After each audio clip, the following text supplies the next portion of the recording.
Ito ang GMA Regional TV News. Ihahatid na ng GMA Regional TV ang maiinit na balita tungkol sa probinsya. Nagsalpukan ng isang jeep at isang truck sa Luna, Isabela. Sara, kumusta yung mga sakay niyan? Rafi, 3 ang patay habang 8 ang sugatan. Sa kuha ng CCTV sa National Road sa Barangay Mambabanga, kita ang pagdaos-dos ng truck na sumalpok sa paparating na pampasaherong jeep. Sa tindi ng impact, natanggal ang itaas na bahagi ng jeep.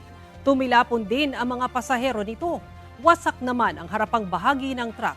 Ayon sa mga otoridad, nawalan umano ng kontrol sa truck ang driver dahil sa madulas na kalsada kasunod ng pag-ulan. Ipinag-utos na ng LTFRB sa Regional Director ng Cagayan Valley na madaliin ang paglabas ng insurance payment para sa mga biktima. Pinadalhan ng show cause order ang operator ng jeep bilang bahagi ng investigasyon. Walang pahayag ang driver ng truck.